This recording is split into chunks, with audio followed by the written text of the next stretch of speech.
Hello everyone, welcome back to the channel. तो आज है 16th of July and 16th of July के अंदर द हिंदू न्यूज़पेपर में जो भी इम्पॉर्टेंट आर्टिकल्स और न्यूज़ आए हैं वो आज के इस वीडियो लेक्चर के अंदर हम कवर करेंगे। सबसे पहला जो न्यूज़ है वो मनी बिल से रिलेटेड है कि बहुत सारे बिल्स को क्या है सुप्रीम कोर्ट में हम कह सकते हैं कि इसके लिए एक पिटीशन भी जो है वो फाइल की गई है कि भाई बहुत सारे क्या है कि जो बिल्स है उनको as a money bill introduce करा के ज़बरदस्ती लोकसभा के थ्रू ही क्या है पास जो है गवर्नमेंट के द्वारा करवा लिया जाता है। तो इसी चीज़ से रिलेटेड क्या है मनी बिल को हम लोग देखेंगे कि किस आर्टिकल के थ्रू कवर होता है एंड मनी बिल हम लोग कहते हैं किसको है। ठीक है, नेक्स्ट जो है वो ट्रेड डिफिसिट को लेके है क्योंकि रिसेंटली देखने को हमें मिला है कि ट्रेड डिफिसिट जो है वो काफ़ी इंक्रीज़ हो गया है। फिर है इंडिया और नेपाल का रिलेशन, क्योंकि नेपाल के अंदर जो है वो प्राइम मिनिस्टर चेंज हुए, मतलब फिर से इलेक्शन होके जीते हैं एंड ओली साहब जो है वो प्राइम मिनिस्टर हुए, 4th टाइम जो है वो प्राइम मिनिस्टर बने हैं। तो उसी के बारे में है कि इंडिया और नेपाल का रिलेशन कैसा रहेगा आने वाले दिनों के अंदर, उसके बारे में हमें देखना है। एक है EEG जिसको इलेक्ट्रोइंसेफेलोग्राम हम लोग कह सकते हैं, इसके बारे में हम देखेंगे। रशिया से 2 जो है स्टिल्थ फ्रिगेट्स जो है वो इंट्रोड्यूस हो रहे हैं या आने वाले, एक जो है आई गया जिसको हम लोग तुशल कहते हैं, एक दूसरा जो है तमल है। ठीक है, तो दोनों को हम लोग देखेंगे क्या फ़ीचर है। फिर आज ही क्या है कि ICAR जो है उन्होंने रिलीज़ किया है 323 वेराइटीज़ को 56 क्रॉप्स के, टोटल 56 क्रॉप्स है एंड नंबर ऑफ़ वेराइटीज़ जो है वो 323 है। एंड लास्ट में क्या है हम देखेंगे WPI यानी कि होलसेल प्राइस इंडेक्स का जो इन्फ्लेशन हुआ है उसके बारे में।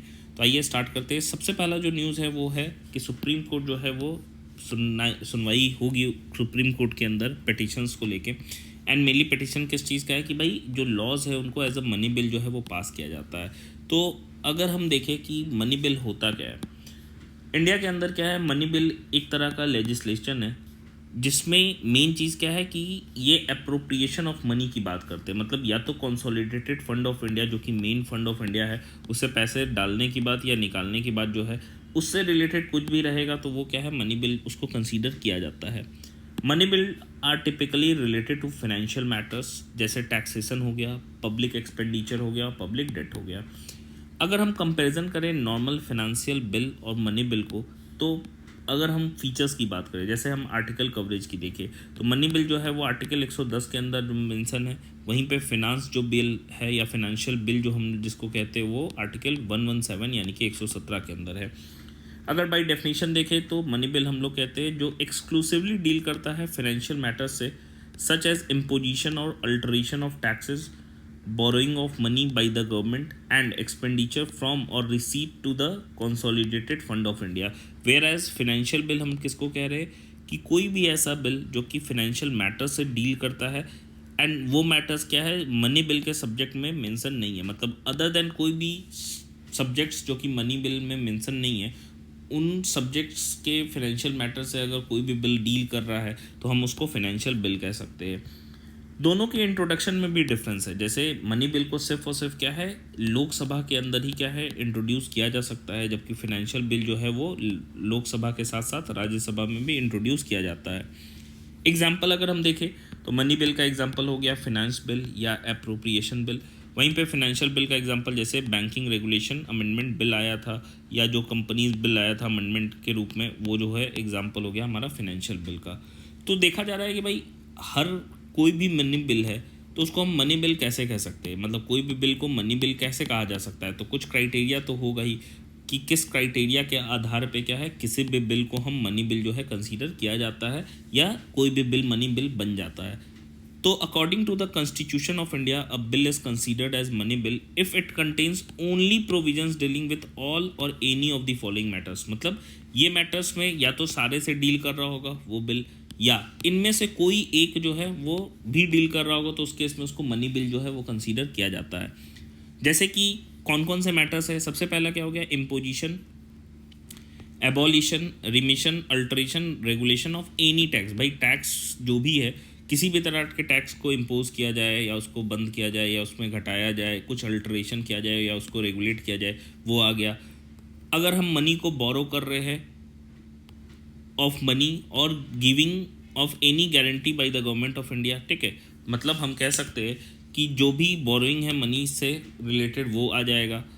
जो कस्टडी है कंसोलिडेटेड फंड ऑफ इंडिया और जो कॉन्टीजेंसी फंड ऑफ इंडिया है उससे रिलेटेड कि भाई उससे पैसा जो है वो निकाला जाए, विड्रॉ किया जाए, या उसमें क्या है कोई भी फंड जो है वो ऐड किया जाए, ठीक है, उसकी पेमेंट हो। Appropriation of money out of the consolidated fund of India, ये भी मैटर हो गया। Declaring of any expenditure to be expenditure charged, मतलब डिक्लेयर भी करना कि भाई ये वाला एक्सपेंडिचर, मतलब पैसा निकालना और डालना अलग चीज़ है, डिक्लेयर भी करना कि आने वाले समय में ये वाला एक्सपेंडिचर जो हम करने वाले, मान लो एक्सपेंडिचर करने वाले हैं, उसको भी डिक्लेयर कर दिए कि ये जो है वो चार्ज होगा किस पे, कंसोलिडेटेड फंड ऑफ इंडिया पे। तो उसके लिए भी क्या है वो एज अ मनी बिल जो है कंसीडर किया जाएगा। The receipt of money on account of the consolidated fund of India or the public account of India or the custody or issue of such money and any matter incidental to any of the matters specified above, मतलब इनमें से या तो सारे के सारे matters होंगे या कोई भी एक होगा, तो उसको हम लोग मनी बिल जो है वो कंसीडर कर सकते हैं। नेक्स्ट अगर हम देखें तो क्या वो प्रोसीजर रहेगा कि भाई मनी बिल को पार्लियामेंट में पास किया जाएगा। सबसे पहले क्या है कि मनी बिल सिर्फ और सिर्फ क्या है लोकसभा के अंदर ही क्या है इंट्रोड्यूस हो सकता है, एंड ये प्रायर रिकमेंडेशन होता है प्रेसिडेंट का इसको इंट्रोडक्शन के लिए। मनी बिल को कंसीडर किया जाता है गवर्नमेंट बिल, एंड इसीलिए क्या है कि मनी बिल सिर्फ और सिर्फ क्या है मिनिस्टर के द्वारा ही इंट्रोड्यूस हो सकता है। मतलब एक हो गया मिनिस्टर और दूसरे प्राइवेट मेंबर्स, मतलब जो नॉन मिनिस्टर्स होते हैं, मतलब जो एमपी जो मिनिस्टर नहीं है उनको हम प्राइवेट मेंबर्स कह रहे हैं। तो मनी बिल सिर्फ और सिर्फ क्या है मिनिस्टर के द्वारा ही इंट्रोड्यूस किया जा सकता है। जैसे ही मनी बिल इंट्रोड्यूस होता है लोकसभा के अंदर, वो राज्यसभा में उसको ट्रांसमिट किया जाता है, एंड राज्यसभा में इस टर्म्स में मनी बिल को लेके क्या है काफ़ी लिमिटेड पावर्स होता है। जैसे कि राज्यसभा सिर्फ और सिर्फ रिकमेंड कर सकते हैं कोई भी रिकमेंडेशन को, उसको रिजेक्ट या अमेंड बिल को नहीं कर सकते, मतलब सिर्फ रिकमेंड कर सकते हैं, रिकमेंड दे के क्या है वो भेज सकते हैं लोकसभा में वापस। Rajya Sabha must return the bill to the Lok Sabha within 14 days, 14 दिन के अंदर क्या है राज्यसभा को रिटर्न करना होता है लोकसभा को मनी बिल को। अगर ऐसा नहीं होता है तो मान लिया जाता है कि राज्यसभा से क्या है वो बिल जो है वो पास हो चुका है, मतलब हो सकता है कि कोई रिकमेंडेशन हो या ना हो, 14 दिन के अंदर रिटर्न अगर नहीं होगा तो उसको उसी फॉर्म में क्या है लोकसभा में वापस मान लिया जाएगा कि राज्यसभा से क्या हो चुका है वो पास हो चुका है। अगर लोकसभा क्या है एक्सेप्ट करती है रिकमेंडेशन को, तो उस समय क्या है जो बिल है उसमें जो मॉडिफिकेशन हुआ राज्यसभा के रिकमेंडेशन के द्वारा उस फॉर्म में क्या है पास होगा। अगर लोकसभा क्या है उस रिकमेंडेशंस को एक्सेप्ट नहीं करती है तो उस केस में जो ओरिजिनल फॉर्म में लोकसभा ने पास करके दिया था राज्यसभा को बिल को, उसी फॉर्म में क्या है वो पास कर दिया जाएगा। If Rajya Sabha does not return the bill to the Lok Sabha within 14 days, the bill is deemed to be have been passed by both the houses in the form originally passed by the Lok Sabha. जैसे मैंने बोला भी कि अगर क्या है 14 दिन के अंदर क्या है रिटर्न नहीं होगा बिल राज्यसभा से, तो उस केस में क्या है मान लिया जाएगा कि भाई लोकसभा से क्या है वो जिस फॉर्म में पास हुआ था उसी फॉर्म में मान लिया गया कि राज्यसभा से भी पास हो चुका है। लोकसभा का इस टर्म्स में मतलब मनी बिल से रिलेटेड जो पावर है वो क्या है ज़्यादा है राज्यसभा की तुलना में। अगर मनी बिल को क्या है प्रेसिडेंट साहब के पास क्या है प्रेजेंट किया जाएगा, तो प्रेसिडेंट के पास सिर्फ और सिर्फ पावर है कि वो एसेंट दे सकते हैं या उसको विथ होल्ड कर सकते हैं, रिटर्न नहीं कर सकते रिकंसिडरेशन के लिए, ठीक है, ये याद रखना है, रिटर्न जो है वो नहीं कर सकते। प्रेसिडेंट नॉर्मली क्या होता है असेंट दे देते हैं, विथ होल्ड नहीं करते, क्योंकि हमने स्टार्टिंग में ही बोला कि प्रायर रिकमेंडेशन होता है प्रेसिडेंट का, तो प्रेसिडेंट पहले से ही क्या है रिकमेंड करके भेज रहे, तो फिर उसको क्या है विथ होल्ड क्यों करेंगे, वो असेंट दे देते हैं। तो यही चीज़ बोला जा रहा है, जो इशू है सुप्रीम कोर्ट के अंदर जो अभी मतलब पिटीशन जो है उसको हियर करने की बात की जा रही है, तो वही है, क्योंकि कई बार क्या है इश्यूज़ भी आए कि भाई मनी बिल को क्या है या नॉर्मली कोई भी बिल को इंट्रोड्यूस करके मनी बिल के रूप में राज्यसभा का जो पावर है उसको क्या है छीन लिया जा रहा है एक तरीके से, या कम कर दिया जा रहा है, यानी कि मिसयूज हो रहा है मनी बिल का। जैसे कि इवेडिंग स्क्रूटनी, तो इससे क्या हो रहा है कि राज्यसभा जो स्क्रूटनी करती कि भाई जो भी बिल है उसके अंदर क्या है चेंजेस हो सकता है, रिकमेंडेशन हो सकता है, या मॉडिफिकेशन जो है वो इन टर्म्स ऑफ हम कह सकते हैं interest for the entire people, उनके लिए इंटरेस्ट के लिए काम हो सकता है, तो वो अब नहीं हो पाएगा। क्यों? क्योंकि मनी बिल को इंट्रोड्यूस किया गया है या उस बिल को मनी बिल के रूप में इंट्रोड्यूस किया गया है, जिसके कारण से क्या हो गया कि राज्यसभा का जो पावर है वो कम हो गया। फिर हम कह रहे हैं जैसे एक हो गया एग्जाम्पल हमारा आधार बिल कंट्रोवर्सी, ऐसे ही था, जो आधार एक्ट आया था 2016 के अंदर, उस पर भी कंट्रोवर्सी था कि भाई इसको जो है मनी मैटर मेंशन भी नहीं था इसके अंदर, फिर भी क्या है इसको मनी बिल के रूप में आर्टिकल 110 के अंदर इंट्रोड्यूस किया गया लोकसभा के अंदर, एंड वहीं से क्या है पास भी करवा लिया गया। सर्टिफाइंग अथॉरिटी, यहाँ पे क्या है एलिगेशंस लगाए भी जाते हैं, क्योंकि जो स्पीकर होते हैं नॉर्मली क्या है वो पार्टीशन रोल करते हैं, यानी कि क्योंकि यहाँ पे सिर्फ और सिर्फ स्पीकर ही जो है लोकसभा के वही डिसाइड करेंगे कि कौन सा बिल जो है वो मनी बिल है कि नहीं, ठीक है।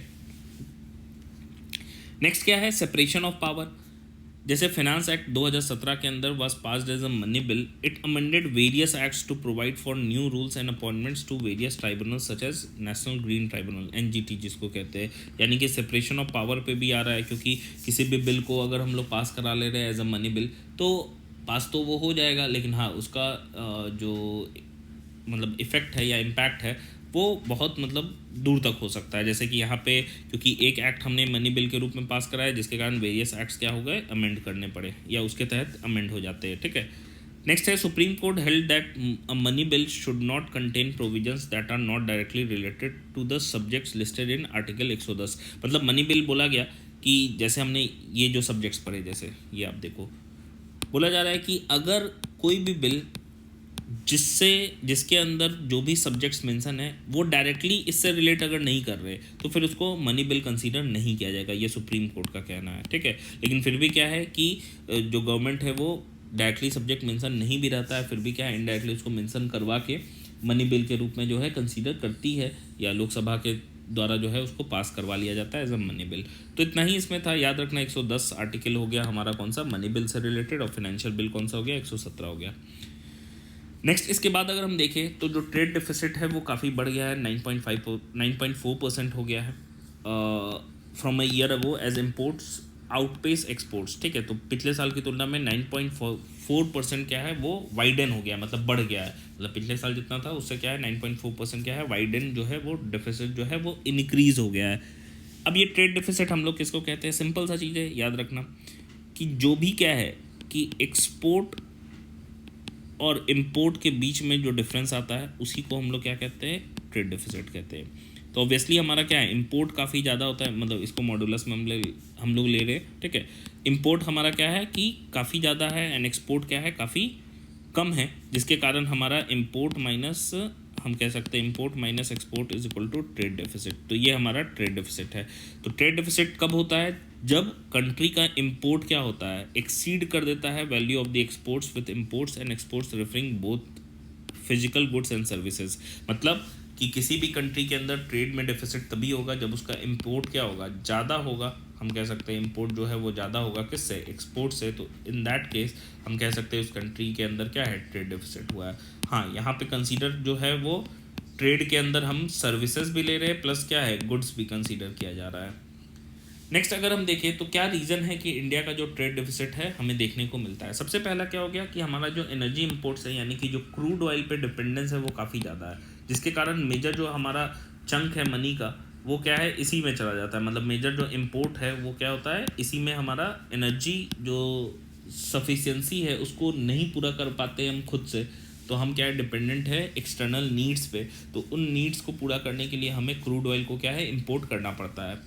फिर दूसरा क्या है की इनपुट्स, बहुत सारी इंडस्ट्रीज़ ऐसे जैसे फार्मास्यूटिकल्स हो गया, सेमीकंडक्टर्स हो गया, जो इंडस्ट्री तो है हमारे लेकिन उसके अंदर जो इंग्रेडिएंट्स होते हैं इनपुट्स होते हैं उनका इंपोर्ट्स जो है हमें बाहर से करना पड़ता है, क्योंकि वो यूनिट्स जो है या वो जो इनपुट्स है हम मैन्युफैक्चर नहीं कर पाते। जैसे अगर हम देखें तो वर्ल्ड में फार्मास्यूटिकल इंडस्ट्री में इंडिया जो है वो लीडर है, लेकिन उसके लिए जो इंग्रेडिएंट्स चाहिए होता है फार्मास्यूटिकल के लिए, जिसको एक्टिव फार्मास्यूटिकल इंग्रेडिएंट्स या एपीआई कहते हैं हम लोग, ये हम चाइना से इंपोर्ट करते हैं। मतलब जो समझो केमिकल्स है जिनके थ्रू मेडिसिन हम बना रहे तो वो केमिकल हम नहीं बना पाते, हम मेडिसिन बना लेते हैं, ठीक है, और लार्ज स्केल पे बना रहे हैं। हम इंडिया में हम कह सकते हैं वर्ल्ड का हब भी है जेनरिक मेडिसिन को लेके।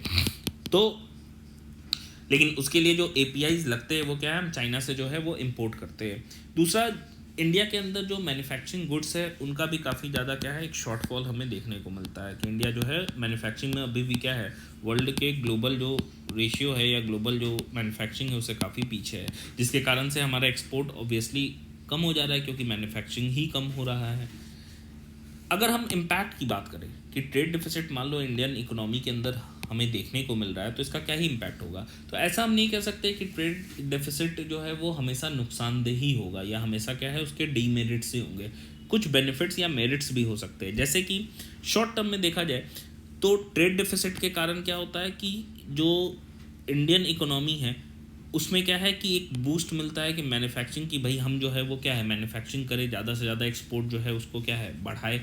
शॉर्ट टर्म अगर हम बेनिफिट की बात करें ट्रेड डिफिसिट की, तो हायर इंपोर्ट के कारण क्या है कि एक वाइडर वैरायटी जो है सर्विसेज और गुड्स का अवेलेबल होता है मार्केट के अंदर, क्योंकि बाहर से क्या है बहुत लार्ज क्वांटिटी में इंपोर्ट आ रहे हैं, तो एक अच्छे क्वालिटी के क्या है कि जो गुड्स है वो अवेलेबल होते हैं, जिसके कारण जो कंज्यूमर है उसको एक ऑप्शन अच्छा मिलता है कि भाई हम जो है वो इन चीज़ों को क्या है एक्सप्लोर कर सकते हैं या खरीद सकते हैं।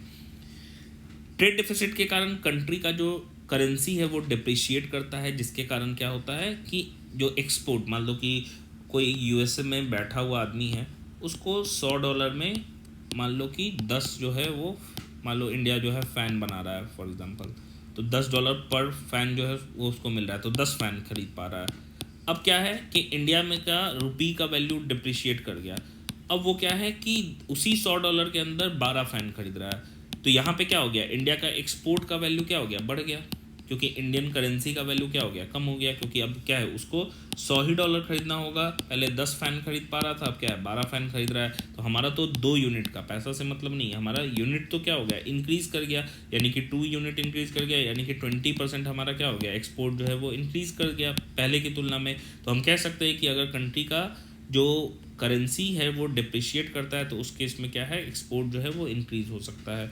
एंड अगर हम ट्रेड डिफिसिट देखें तो जो डोमेस्टिक बिजनेसेस होते हैं उनको भी एक मौका मिलता है कि भाई वो जो है इनोवेशन सेक्टर में या जो R&D है उसमें क्या है इन्वेस्ट करे, ताकि हमारा भी क्या है मैन्युफैक्चरिंग काफ़ी ज़्यादा ग्लोबल लेवल पे क्या हो इंक्रीज़ हो, और हमें जो रिलायंस है अब किस पे, इम्पोर्टेड प्रोडक्ट्स पे। देखो सिंपल सा चीज़ है कि इम्पोर्टेड प्रोडक्ट्स आएगा तो इंडियन जो मार्केट होगा वहाँ पे वो सस्ता बिकेगा, अच्छे क्वालिटी है, तो यहाँ के भी जो इंडस्ट्रियलिस्ट होंगे उनको भी एक कंपटीशन मिलेगा कि भाई बाहर से एक सस्ता प्रोडक्ट आ रहा है, साथ ही साथ वो अच्छे क्वालिटी का है, तो ये भी क्या है कंपटीशन में क्या है अच्छे क्वालिटी जो है वो प्रोड्यूस करेंगे, ये भी एक बेनिफिट मिलता है। लेकिन हाँ कुछ चैलेंजेस भी है, जैसे कि क्या है कि अगर हम ज़्यादा क्या है रिलायंट रहेंगे इम्पोर्ट्स पे, तो हमारा ही डोमेस्टिक इनोवेशन क्या हो जाएगा वो, और प्रोडक्शन सर्टेन सेक्टर्स में लिमिट कर जाएगा, ठीक है, जिसके कारण क्या है कि हमारे जो डोमेस्टिकली प्रोड्यूस्ड गुड्स है वो क्या है मार्केट से एक तरीके से धीरे धीरे कम होने लगेंगे। दूसरा, लार्ज जो ट्रेड डेफिसिट है उसके कारण अलग अलग सेक्टर्स में इंपोर्ट के पेनिट्रेशन के कारण, क्योंकि अब इंपोर्ट हो रहा है, बना बनाया आ रहा है, तो हमारे मैन्युफैक्चरिंग सेक्टर के अंदर क्या है कि जॉब की क्या होगी, कमी होगी, तो जॉब लॉस होगा, सिंपल हम कह सकते हैं। तो जॉब लॉसेस ह्यूज हमें देखने को मिलेगा, कब, जब हम ज़्यादा से ज़्यादा क्या है इंपोर्ट कर रहे होंगे। जैसे अगर हम टेक्सटाइल इंपोर्ट्स की बात करें, जैसे हम बांग्लादेश से मान लो इंपोर्ट करें वहाँ टेक्सटाइल से, तो इंडियन जो मार्केट के अंदर जो टेक्सटाइल बिक रही हैं वो क्या हो गया बांग्लादेश से आ रही है, तो उस केस में क्या है कि यहाँ के जो प्रोडक्शन होंगे वो ऑब्वियसली क्या हो जाएंगे, कम हो जाएंगे। फिर अगर हम देखें, अगर हम ज़्यादा क्या है इंपोर्ट करते रहेंगे तो उस केस में हमारा डोमेस्टिक करेंसी का वैल्यू क्या होगा, डिप्रिशिएट हो जाएगा। लोअर एक्सपोर्ट होगा अगर हमारा क्या है can lead to decrease government revenue from export duties. तो अगर एक्सपोर्ट मान लो, क्योंकि इन ट्रेड डिफिसिट सिर्फ और सिर्फ क्या है, हम ये नहीं कह रहे ट्रेड डिफिसिट ज़्यादा इंपोर्ट के कारण हो रहा है, अगर मान लो एक्सपोर्ट की भी कमी होगी तो उस केस में एक्सपोर्ट से जो एक्सपोर्ट पे ड्यूटीज़ गवर्नमेंट कमाती थी या गवर्नमेंट को पैसा जाता था वो क्या हो जाएगा, कम हो जाएगा। एंड एक्सटर्नल हमें क्या लेना होगा, डेट लेना होगा, या उसके जो पेमेंट्स है उसके लिए क्या है इंटरेस्ट जो है वो पे करना पड़ेगा। सिंपल सा चीज़ है, ट्रेड डेफिसिट को ओवरकम करने के लिए, बैलेंस करने के लिए हम अपने क्या करते हैं, बाहर से एक्सटर्नल डेट जो है वो क्या है हमें लेना पड़ता है। तो एक्सटर्नल डेट भी हमारा क्या होगा, इंक्रीज़ होगा अगर ज़्यादा क्या होगा ट्रेड डेफिसिट होगा। तो ये सारी चीज़ें क्या है रिलेटेड है, कुछ बेनिफिट्स भी है शॉर्ट टर्म्स, लेकिन लॉन्ग टर्म में अगर हम देखें तो ज़्यादा हमें क्या है चैलेंजेस जो है वो भी देखने को मिलेंगे। नेक्स्ट अगर हम देखें तो नेपाल के अंदर क्या है कि गवर्नमेंट जो है वो चेंज हुई है, गवर्नमेंट बनी है, एक कोलिशन गवर्नमेंट जो है वो फॉर्म की है, एंड जो प्राइम मिनिस्टर बने हैं वो ओली साहब बने हैं। तो उसी से रिलेटेड है कि इंडिया और नेपाल का रिलेशन आगे जाके क्या होगा, कि कैसा रहेगा अब। तो अगर हम इंडिया और नेपाल के रिलेशन की बात करें तो कुछ एरियाज़ है कोऑपरेशन का between India and Nepal.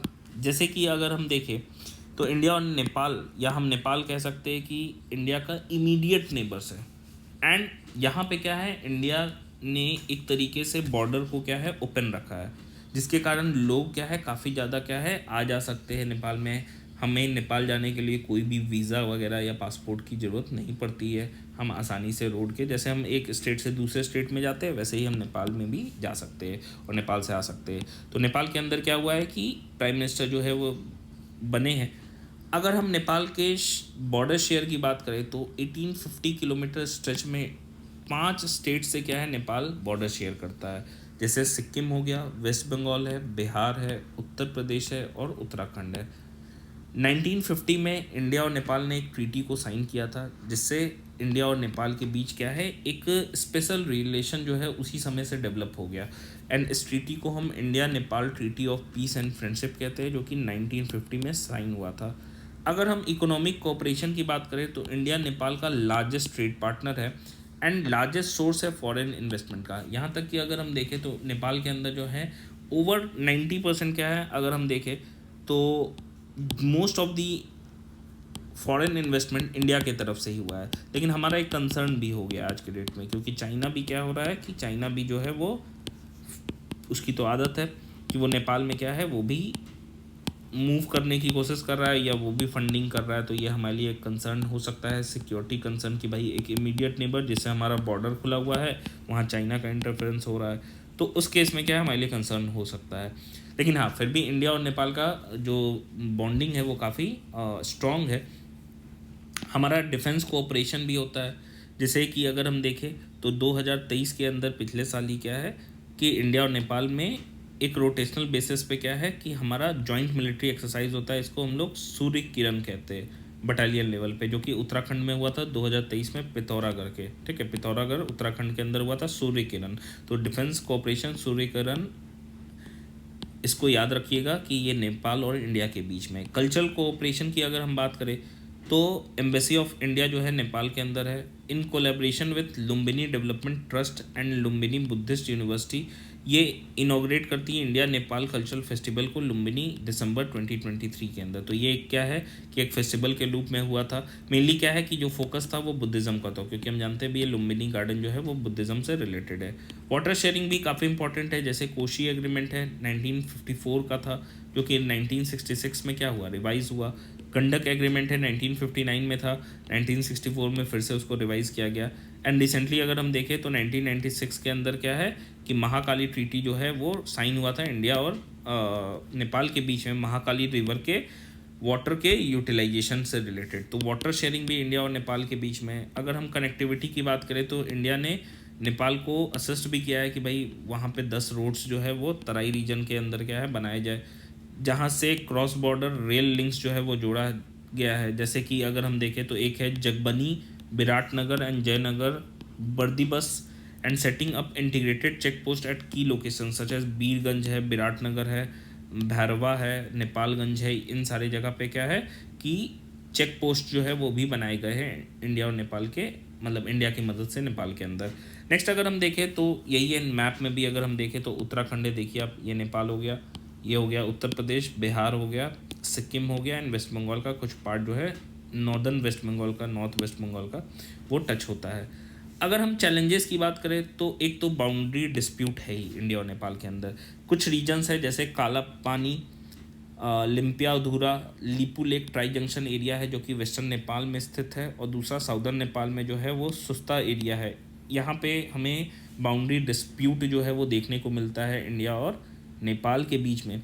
China का मैंने बताया भी कि जो फुटप्रिंट है वो बढ़ते ही चला रहा है, क्योंकि चाइना भी क्या है फाइनेंशियल और टेक्निकल असिस्टेंस जो है नेपाल के अंदर जो है वो दे रहा है in areas such as infrastructure, industrialization, human resources, health, education, water resources. Rising Nepal and China cooperation can undermine Nepal's distinction of a buffer state between India and China। जिस तरह जो तिब्बत था वो एक बफर स्टेट के रूप में था इंडिया और चाइना के बीच में, क्योंकि ऊपर वाले पार्ट में यहाँ पे आपका अगर हम देखें तो तिब्बत तो है ही, ठीक है। तो चाइना ने वहाँ उस बफर को क्या हुआ, मतलब कि एक तरीके से बफर रहने नहीं दिया, वहाँ पे पूरा कब्जा कर लिया एक तरीके से। उसी तरीके से चाइना अब चाह रहा है कि नेपाल जो इंडिया और चाइना के बीच में अभी क्या है बफर के रूप में काम कर रहा है, उसमें भी क्या होगा, बफर फिर रह नहीं जाएगा। Gorkhas traditionally in the Indian army might join China's people's liberation army. Gorkha जो कि इंडियन आर्मी के अंदर शुरू से है 1950 से, वो क्या है कि हो सकता है चाइना का पीपल लिबरेशन आर्मी ज्वाइन कर लेंगे, पीएलए, क्योंकि इंडिया में उनके लिए कंसर्न है कि जो नया अग्निवीर स्कीम आया है वो उनके लिए बेनिफिशियल नहीं लग रहा है, तो इसके कारण क्या है वो चाइना की तरफ एक तरीके से रुख कर लेंगे अपना। नेक्स्ट अगर हम देखें तो नेक्स्ट है एक है इलेक्ट्रोइंसेफेलोग्राम, ईईजी कहते हैं। ये बेसिकली क्या है, ब्रेन की रिकॉर्डिंग है, मतलब ब्रेन में जो भी एक्टिविटीज़ हो रहे हैं उसको क्या है रिकॉर्ड करते हैं। ये एक टेस्ट है that detects abnormalities in your brain waves और in the electrical activity of your brain. Procedure अगर देखा जाए तो नॉर्मली प्रोसीजर शॉर्ट होता है, 30 मिनट का समय लगता है, 30 मिनट के लिए इसको रिकॉर्ड किया जाता है। सही सर पे क्या है इलेक्ट्रोड वगैरह क्या है लगा दिया जाता है, एंड ये इलेक्ट्रोड जो है वो स्कैल्प पे पेस्ट कर दिया जाता है, ठीक है। एक मतलब वायर, मतलब एक स्मॉल डिस्क होते हैं, पैच जैसा होता है जिसके थ्रू क्या होता है इसको लगा दिया जाता है, एंड ये इलेक्ट्रोड जो है जो टाइनी इलेक्ट्रिकल चेंजेस होता है हमारे ब्रेन सेल्स के अंदर, उसको क्या है कि उसको मेजर करता है, उस मतलब वो जो सिग्नल निकलता है उसको बेसिकली एम्पलीफाई किया जाता है, मतलब उसको बढ़ा दिया जाता है, फिर क्या है मॉनिटर के अंदर उसको देखा जाता है एक ग्राफ के रूप में। इसी ग्राफ को हम लोग इलेक्ट्रोइंसेफेलोग्राम कहते हैं। The EEG procedure is usually carried out by a highly trend specialist, और इन डॉक्टर्स को हम लोग क्लिनिकल न्यूरोफिजियोलॉजिस्ट कहते हैं, ठीक है। एप्लीकेशन की बात किया जाए तो जो भी ब्रेन डिजॉर्डर्स है उसको क्या है इवेलुएट करने में बहुत हेल्पफुल है। एपिलेप्सी के समय अगर हम देखें, अगर सीजर एक्टिविटी जो है होता है तो उस केस में जो ईईजी है उसमें रैपिड, जैसे मान लो ईईजी ऐसे ऐसे चल रहा है तो एक रैपिड स्पाइक देखने को मिलेगा जब भी दौरा आएगा, सीजर्स जैसे एपिलेप्सी में आता है। फिर अगर मान लो कि जिसके ब्रेन में क्या है कोई ट्यूमर वगैरह या स्ट्रोक आया, ब्रेन स्लो काम कर रहा है, तो उस केस में जो उसका ईईजी भी होगा वो भी क्या होगा, स्लो होगा। The EEG may also be used to determine the overall electrical activity of the brain, for example, to evaluate trauma, drug intoxication, extent of brain damage in comatose patient. तो comatose मतलब जो coma में लेटे हुए लोग हैं उनके भी ब्रेन एक्टिविटी को क्या है मेजर किया जा सकता है ईईजी के through. EEG may also be used to monitor blood flow in the brain during surgical procedures. तो ब्रेन के अंदर ब्लड फ्लो प्रॉपर हो रहा है कि नहीं हो रहा है इसको भी मेजर किया जा सकता है ईईजी के थ्रू। तो यही था ईईजी के बारे में। नेक्स्ट अगर हम देखें तो दो स्टील्थ फ्रिगेट्स जो है वो रशिया के अंदर जो है वो बन रहा है, और डिलीवरी जो है इंडिया के अंदर होगी। अगर हम की पॉइंट्स की बात करें यहाँ पे, तो designed and build by Russia for the Indian navy. The ship is formally named as Tushil. Tushil इसको कह रहे हैं फॉर्मली। तुशिल एक संस्कृत वर्ड है मीनिंग प्रोटेक्टर शील्ड, ठीक है।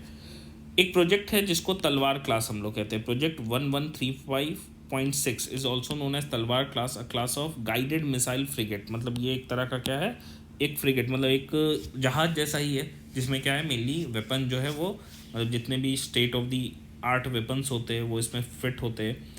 These are modified Krivak third class frigates which are also the main base of the Russian Admiral Grigorovich class frigate, ठीक है। तो ये असल में क्या है मॉडिफाइड वर्जन ही है जो रशिया में पहले से ही चल रहा है, क्रिवक थर्ड क्लास फ्रिगेट का, उसी का मॉडिफाइड वर्जन है जिसको हम लोग तलवार क्लास कह रहे हैं, जिसके एक शिप है तुशिल और दूसरा जो है हमारा कौन सा हो गया, एक जो है तुशिल एक है और यहाँ देखोगे आप एक है तुशिल दूसरा है तमल, ठीक है। तो तुशिल और तमल जो है वो डिलीवर जो है जल्दी ही होने वाला है। इंडिया के अंदर 6 तलवार क्लास फ्रिगेट्स जो है वो सर्विस के अंदर है।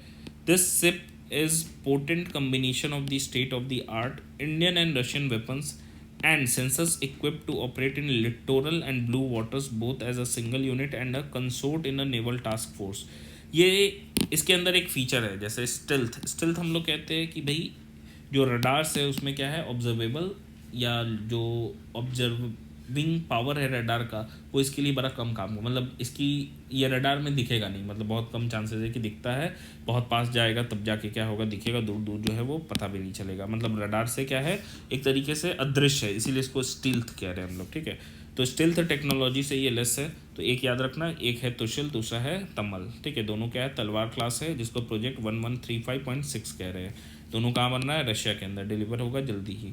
नेक्स्ट अगर हम देखें तो नेक्स्ट न्यूज़ है कि ICAR जो है वो रिलीज़ करने वाली है आज 323 न्यू वेराइटीज़ ऑफ 56 क्रॉप्स। तो ये 323 वेराइटीज़ है 56 क्रॉप्स का, जिसमें सीरियल्स हो गए, ऑयल सीड्स हो गए, फॉरेज क्रॉप्स है, शुगर केन है। At a function here on Tuesday as a part of its 96th foundation day. तो आईसीएआर का आज क्या है, 96th फाउंडेशन डे है। दीज क्रॉप्स इंक्लूड 289, इसमें से मतलब 323 क्रॉप्स में से 289 जो क्रॉप्स है वो क्लाइमेट रीसाइलेंट वेराइटीज़ है। मतलब एक तरीके से जो एबायोटिक स्ट्रेसेस होते हैं उनको झेलने की शक्ति जो है इसमें काफ़ी ज़्यादा है। मतलब कि कम वाटर में भी ये ग्रो कर जाएंगे, हाई हीट में भी ग्रो कर जाएंगे, सॉइल में भी फर्टिलिटी लेस रहेगा तो ग्रो कर जाएंगे, ये सारी चीज़ें हो गई। दूसरा 27 इसमें से क्रॉप्स ऐसे हैं जो बायो फोर्टिफाइड है। अच्छा, एक एक टर्म है बायो फोर्टिफिकेशन। बायो फोर्टिफिकेशन, तो बायो फोर्टिफिकेशन कहने का मतलब होता है न्यूट्रिएंट एनरिचमेंट।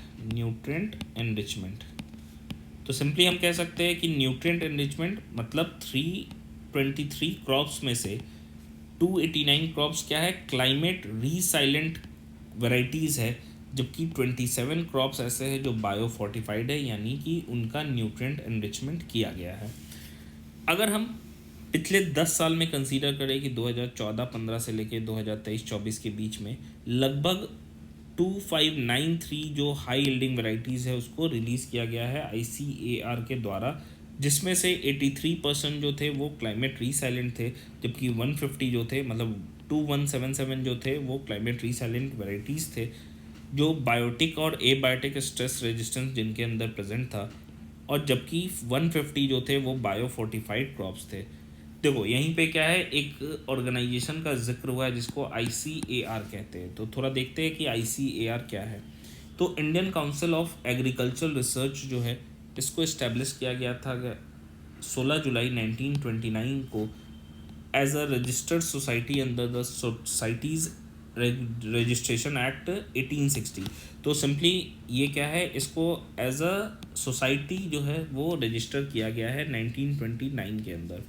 ये एक ऑटोनोमस ऑर्गेनाइजेशन है। अगर हम मिनिस्ट्री देखें तो ministry of agriculture and farmers welfare के अंतर्गत आता है, under the department of agriculture research and education, जिसको डेयर कह रहे हैं। तो डेयर के अंदर है ministry of agriculture and farmers welfare के अंदर।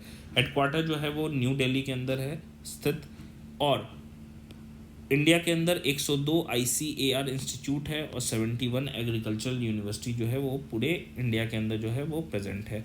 ये एपेक्स बॉडी है for coordinating, guiding and managing research and education in agriculture including horticulture, fisheries and animal sciences in the entire country. इसका काफ़ी इंपॉर्टेंट क्या है रोल रहा है ग्रीन रिवॉल्यूशन के दौरान। एंड ओवरऑल प्रोडक्शन अगर हम फूड ग्रेन्स का देखें तो 5.6 टाइम्स क्या हो गया, बढ़ गया।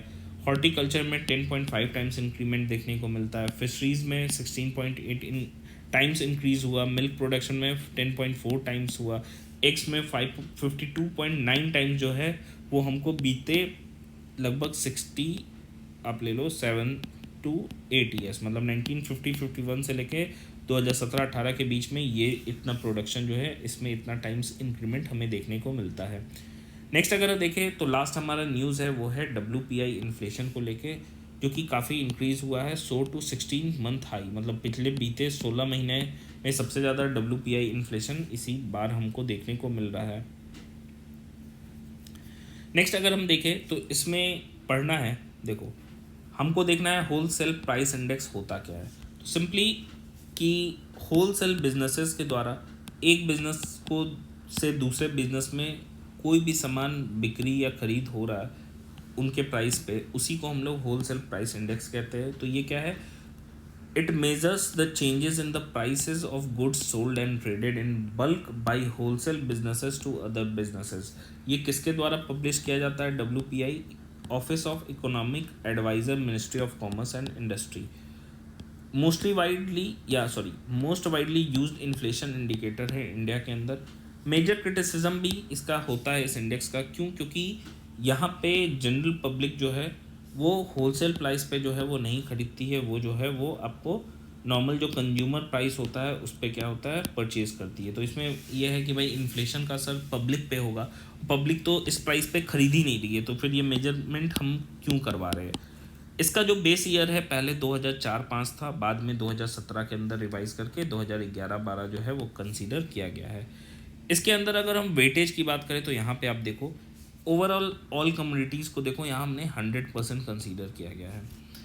एंड प्राइमरी आर्टिकल्स का वेटेज जो है इस 100% में से 22.6% है, जिसमें फूड आर्टिकल्स है जैसे सीरियल्स हो गया, पैडी हो गया, वीट है, पल्सेस है, वेजिटेबल्स है, potato, onion, fruits, milk, eggs, meat and fish है। नॉन फूड आर्टिकल्स में जैसे ऑयल सीड्स हो गया, मिनरल्स है, क्रूड पेट्रोलियम, तो ये सारे क्या हो गए 22.6% में आ गए। दूसरा है फ्यूल एंड पावर में 13.2%, जिसमें LPG, petrol, high speed diesel ये सारे हो गए। मैन्युफैक्चर्ड प्रोडक्ट्स में आपके फूड प्रोडक्ट्स हो गए जैसे vegetable and animal oils, fats हो गए। बेवरेजेस हो गए जैसे टोबैको प्रोडक्ट्स है, वियरिंग एप्रल है, फार्मास्यूटिकल्स है, medicinal, chemical and botanical products है। नॉन मेटालिक मिनरल प्रोडक्ट्स है, जिसका सबसे ज़्यादा अगर हम देखें तो WPI में याद रखना मैन्युफैक्चर्ड प्रोडक्ट्स पे 64.2% वेटेज हमें देखने को मिलता है। लास्टली अगर देखें तो फूड इंडेक्स पे अगर हम देखें तो food index consist of food articles from primary articles groups and food products from manufactured product group. तो दो चीज़ें हैं, फूड इंडेक्स में 24.4% के अंदर अगर हम देखें तो एक चीज़ कंसिडर किया गया कि भाई इसके अंदर प्राइमरी आर्टिकल्स में जो फूड आर्टिकल्स है वो, दूसरा मैन्युफैक्चर्ड प्रोडक्ट्स में जो फूड प्रोडक्ट्स है, दोनों को कंसीडर किया गया, मिला के फूड इंडेक्स बना दिया गया 24.4% का। तो ये हमारा वेटेज हो गया WPI का। अगर हम फैक्टर्स देखें कि WPI इन्फ्लेशन के लिए कौन कौन सा रिस्पॉन्सिबल हो गया, तो सबसे पहला हाई बेस इफेक्ट है। WPI inflation is expected to remain moderate due to the high base effect. कि बेस ईयर क्या है, हम अगर हाई ले लेंगे तो हाई लिया जाता है, तो उस केस में क्या है कि बेस ईयर हाई है, जिसके कारण क्या हो रहा है कि WPI में बहुत ज़्यादा चेंजेस हमको देखने को नहीं मिलता है। नेक्स्ट अगर देखा जाए तो ईजिंग ग्लोबल कमोडिटी प्राइसेस, तो अगर ग्लोबल कमोडिटी प्राइसेस के अंदर क्या हो गया, डिक्लाइन हुआ, तो उस केस में क्या हुआ, it help to keep inflation of manufactured products at a lower level. तो ग्लोबल अगर कमोडिटी प्राइसेस में क्या हो गया कि डिक्लाइन हमें देखने को मिल रहा है, तो उस केस में मैन्युफैक्चर्ड प्रोडक्ट्स क्या होते हैं कि मतलब समझो कि अगर ग्लोबल कमोडिटी प्राइस क्या हो गया, डिक्लाइन हो रहा है, मतलब गिर रहा है, तो वर्ल्ड में उस किसी भी आर्टिकल, मान लो एक्स आर्टिकल का प्राइस जो है वो कोई भी $100 है, तो उस केस में अगर क्या है कि वो कम बिक रहा है, उसका प्राइस गिर रहा है, तो यहाँ पे भी प्रोडक्शन क्या हो जाएगा, घट जाएगा, जिसके कारण WPI क्या हो सकता है कि होलसेल प्राइस इंडेक्स जो है वो भी क्या हो सकता है कि अफेक्ट जो है वो हो सकता है। दूसरा फूड इन्फ्लेशन होगा, मॉनसून प्रोस्पेक्ट होगा, क्योंकि अगर हम देखें तो वीट की प्राइसेस जो है affected by market condition need to be monitored. Additionally monsoon का इम्पैक्ट जो है इन्फ्लेशन ऑफ खरीफ क्रॉप पे जो है वो देखने को हमें मिलता है। तो एक है WPI, जो कि आज के डेट में अगर हम देखें तो इन्फ्लेशन को मेनली CPI से हम मेजर करते हैं। क्यों भाई, क्योंकि WPI जो है वो सिर्फ और सिर्फ प्रोड्यूसर लेवल पे मेजर करता है, जबकि CPI जो है वो क्या है कंज्यूमर लेवल पे, जो कि ज़्यादा सही है। दोनों ही बास्केट के अंदर क्या है, इन्फ्लेशनरी ट्रेंड जो है वो मेजर होते हैं, जैसे कि movement of prices signals with in the broader economy. लेकिन हाँ, दोनों के जो बास्केट है वो अलग अलग है। जैसे कि अगर हम WPI पे देखें तो ये क्या है, सर्विसेज को इंक्लूड इसमें नहीं करता है, जबकि CPI के अंदर सर्विसेज इंक्लूडेड है। WPI के अंदर मोर जो वेटेज है वो अभी हमने देखा 64.4% क्या है वेटेज जो मैन्युफैक्चर्ड गुड्स को दिया जाता है, जबकि CPI के अंदर जो है वो फूड आइटम्स को दिया जाता है। बेस ईयर WPI का 2011-12 है, जबकि CPI का क्या है 2012 है रखा गया है, तो ये याद रखना। तो इतना ही था आज के न्यूज़ के अंदर। तो इस सेशन का PDF जो है वो आपको इस चैनल से मिल जाएगा, जिसका नाम है अननोन IAS, ये इसका यूज़र नेम है। तो thank you so much and have a nice day.